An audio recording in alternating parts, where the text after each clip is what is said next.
Mao Zedong, born December 26, 1893, Shaoshan, Hunan Province, China, died September 9, 1976, Beijing, was the principal Chinese Marxist theorist, soldier, and statesman who led his country's communist revolution. Mao was the leader of the Chinese Communist Party, CCP, from 1935 until his death, and he was chairman, chief of state, of the People's Republic of China from 1949 to 1959 and chairman of the party also until his death. When China emerged from a half-century of revolution as the world's most populous country and launched itself on a path of economic development and social change, Mao Zedong occupied a critical place in the story of the country's resurgence. To be sure, he did not play a dominant role throughout the whole struggle. In the early years of the CCP, he was a secondary figure, though by no means a negligible one, and even after the 1940s, except perhaps during the Cultural Revolution, the crucial decisions were not his alone. Nevertheless, looking at the whole period from the foundation of the CCP in 1921 to Mao's death in 1976, one can fairly regard Mao Zedong as the principal architect of the new China. Early years. Mao was born in the village of Shaoshan in Hunan Province, the son of a former peasant who had become affluent as a farmer and grain dealer. He grew up in an environment in which education was valued only as training for keeping records and accounts. From the age of 8, he attended his native village's primary school, where he acquired a basic knowledge of the Wujing, Confucian classics. At 13, he was forced to begin working full-time on his family's farm. Rebelling against paternal authority, which included an arranged marriage that was forced on him and that he never acknowledged or consummated, Mao left his family to study at a higher primary school in a neighboring county and then at a secondary school in the provincial capital, Changsha. There he came in contact with new ideas from the West, as formulated by such political and cultural reformers as Liang Qichao and the nationalist revolutionary Sun Yat-senator. Scarcely had he begun studying revolutionary ideas when a real revolution took place before his very eyes. On October 10, 1911, fighting against the Qing dynasty broke out in Wuchang, and within 2 weeks the revolt had spread to Changsha. Enlisting in a unit of the Revolutionary Army in Hunan, Mao spent 6 months as a soldier.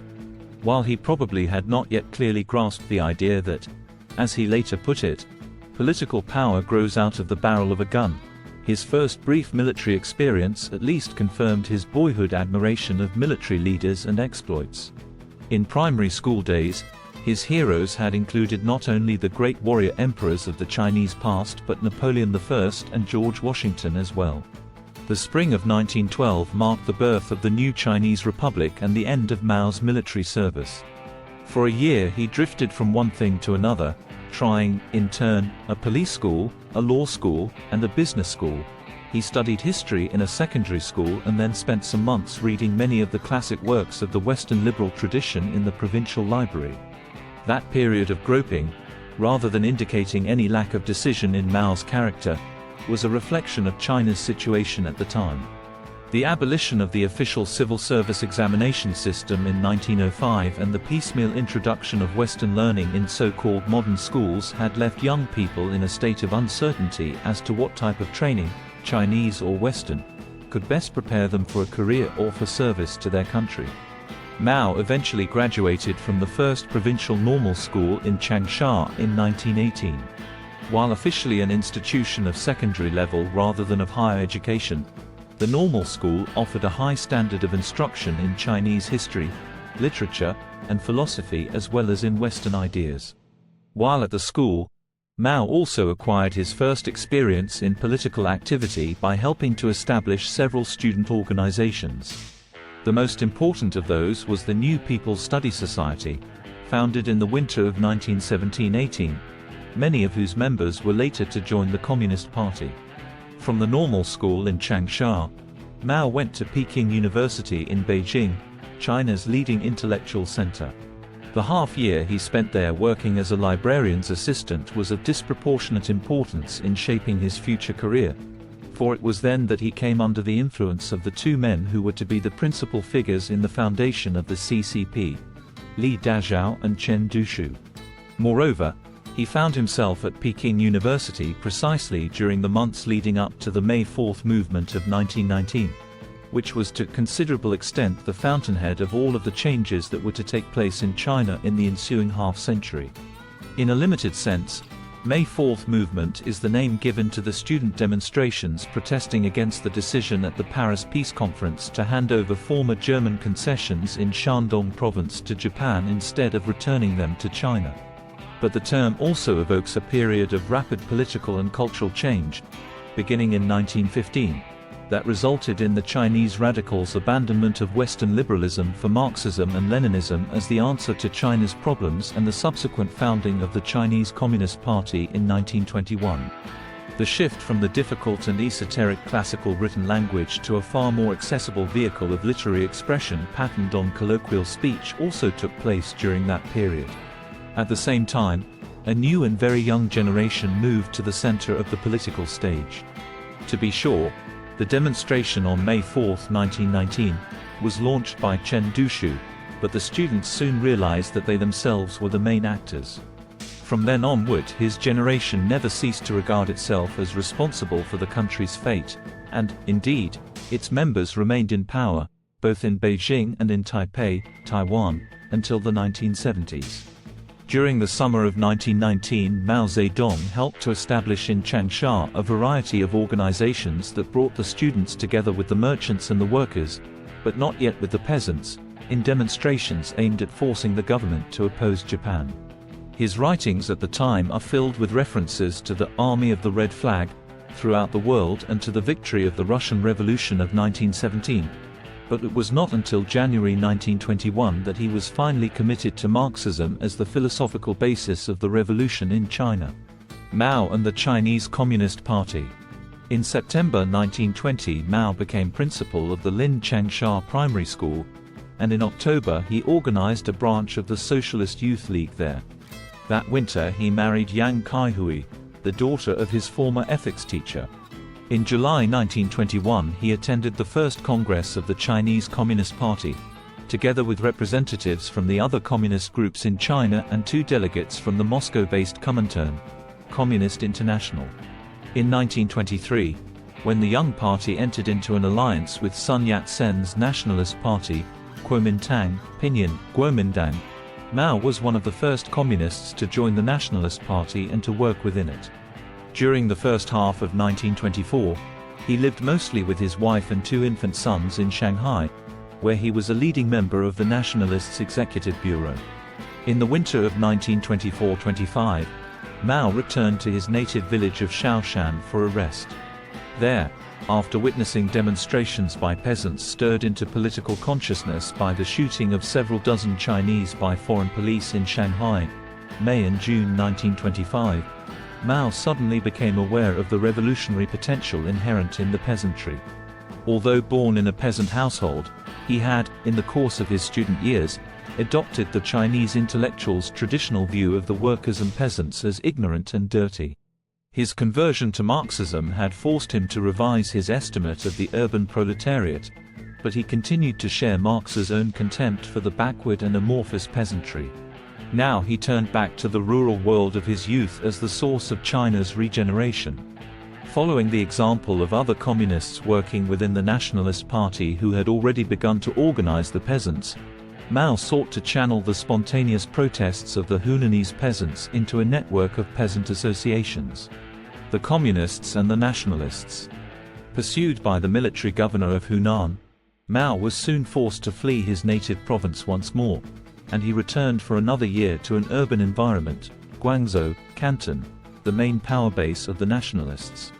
However, though he lived in Guangzhou, Mao still focused his attention on the countryside. He became the acting head of the propaganda department of the Nationalist Party, in which capacity he edited its leading organ, the Political Weekly, and attended the Second Kuomintang Congress in January 1926. But he also served at the Peasant Movement Training Institute, set up in Guangzhou under the auspices of the Nationalists, as principal of the 6th training session. Chiang Kai-shek, Jiang Jieshi, had become the leader of the Nationalists after the death of Sun Yat-sen in March 1925, and, although Chiang still declared his allegiance to the World Revolution, and wished to avail himself of aid from the Soviet Union, he was determined to remain master in his own house. He therefore expelled most communists from responsible posts in the Nationalist Party in May 1926. Mao, however, stayed on at the institute until October of that year. Most of the young peasant activists Mao trained were shortly at work strengthening the position of the communists. In July 1926, Chiang Kai-shek set out on what became known as the Northern Expedition, aiming to unify the country under his own leadership and to overthrow the conservative government in Beijing as well as other warlords. In November, Mao once more returned to Hunan. There, in January and February 1927, he investigated the peasant movement and concluded that in a very short time several 100 million peasants in China would rise like a tornado or tempest, a force so extraordinarily swift and violent that no power, however great, will be able to suppress it. Strictly speaking, that prediction proved to be false. Revolution in the shape of spontaneous action by hundreds of millions of peasants did not sweep across China in a very short time, or indeed at all. Chiang Kai-shek, who was bent on an alliance with the propertied classes in the cities and in the countryside, turned against the worker and peasant revolution, and in April he massacred the very Shanghai workers who had delivered the city to him. The strategy of Soviet leader Joseph Stalin for carrying out revolution in alliance with the nationalists collapsed, and the CCP was virtually annihilated in the cities and decimated in the countryside. In a broader and less literal sense, however, Mao's prophecy was justified.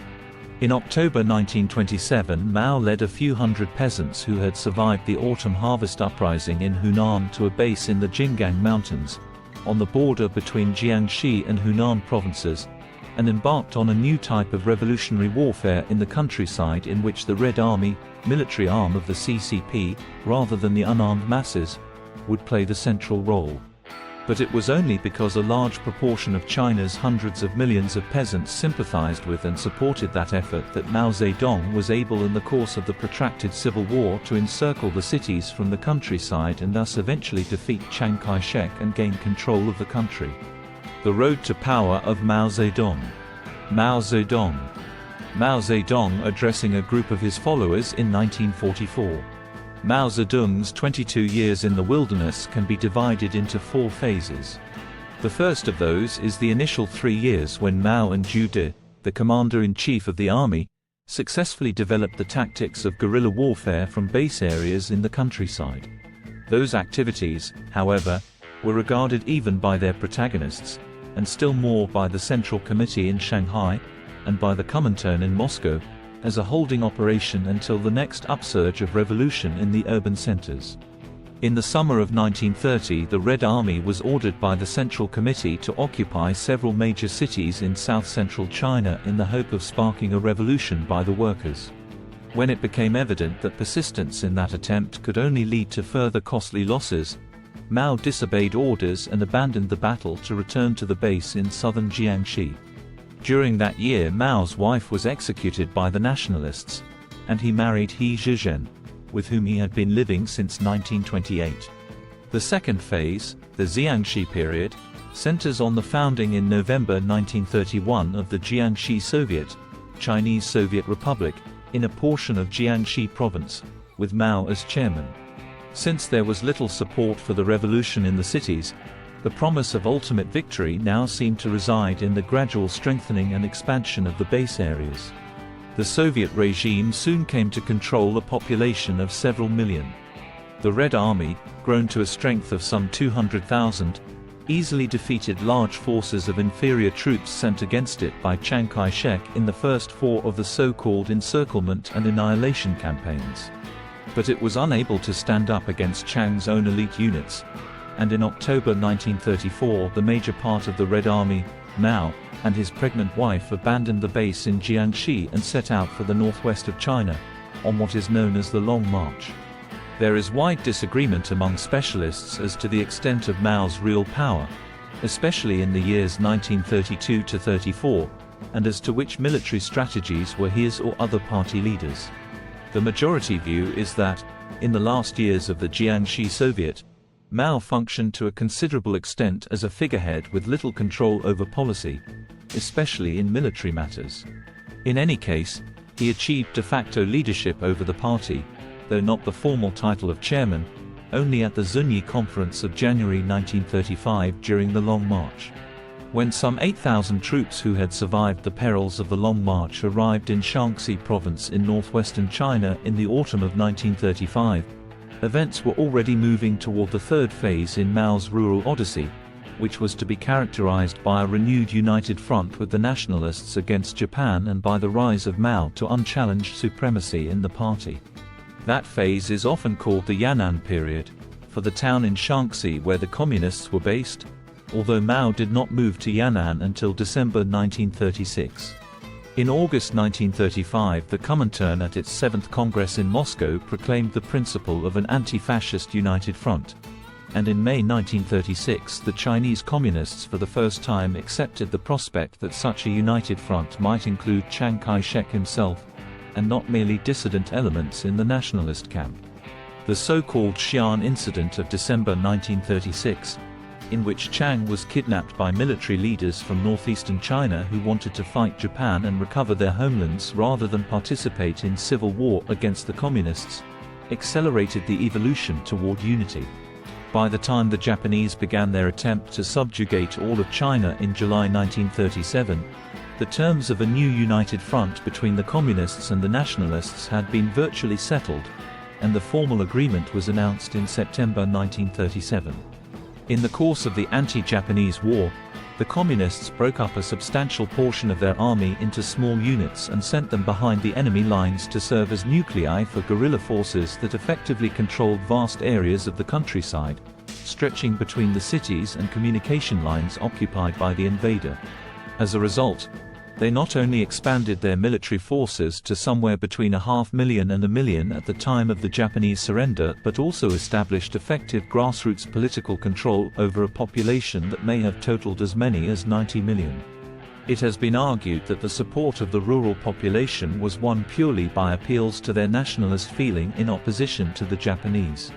That certainly was fundamental, but communist agrarian policies likewise played a part in securing broad support among the peasantry. During the years 1936 to 40, Mao had, for the first time since the 1920s, the leisure to devote himself to reflection and writing. It was then that he first read in translation a certain number of Soviet writings on philosophy and produced his own account of dialectical materialism, of which the best-known portions are those entitled On Practice and On Contradiction.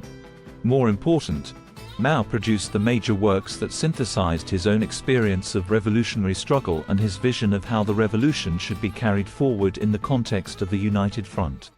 On military matters, there was first Strategic Problems of China's Revolutionary War, written in December 1936 to sum up the lessons of the Jiangxi period, and also to justify the correctness of his own military line at the time, and then on Protracted War and other writings of 1938 on the tactics of the anti-Japanese war. As to his overall view of the events of those years, Mao adopted an extremely conciliatory attitude toward the nationalists in his report entitled On the New Stage, October 1938, in which he attributed to it the leading role both in the war against Japan and in the ensuing phase of national reconstruction. By the winter of 1939-40, however, the situation had changed sufficiently so that he could adopt a much firmer line, claiming leadership for the communists.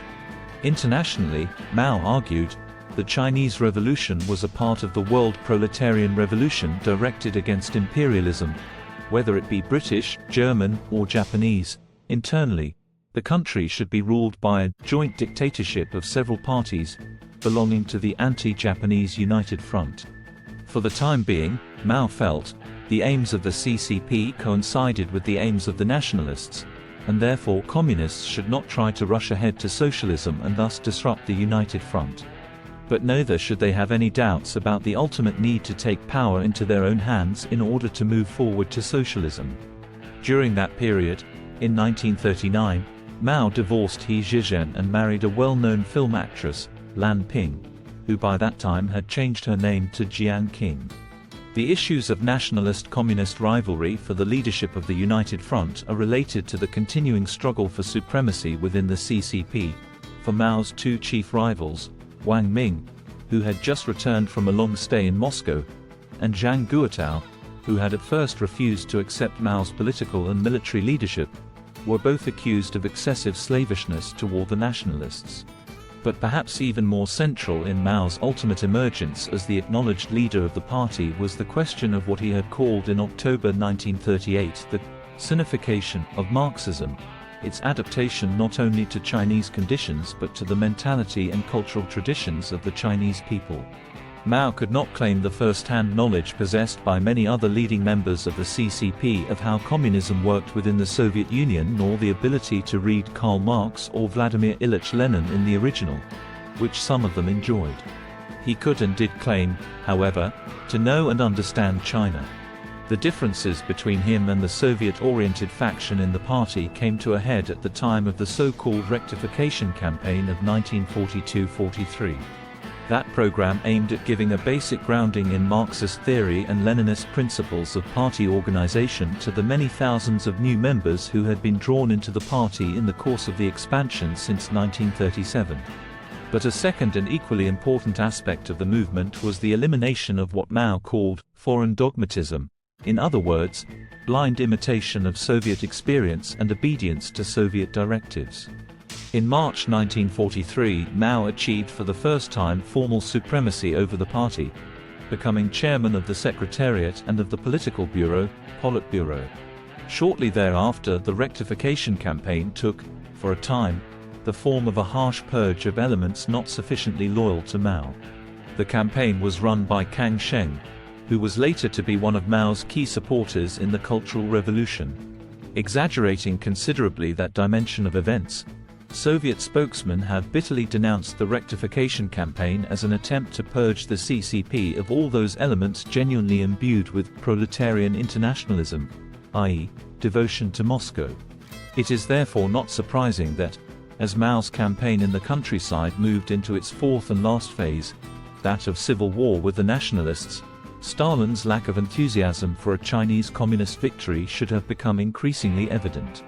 Looking back at that period in 1962, when the Sino-Soviet conflict had come to a head, Mao declared, "That account of Stalin's attitude is substantiated by a whole series of public gestures at the time, culminating in the fact that, when the People's Liberation Army, successor to the Red Army, took the nationalist capital of Nanjing in April 1949, the Soviet ambassador was the only foreign diplomat to accompany the retreating nationalist government to Guangzhou."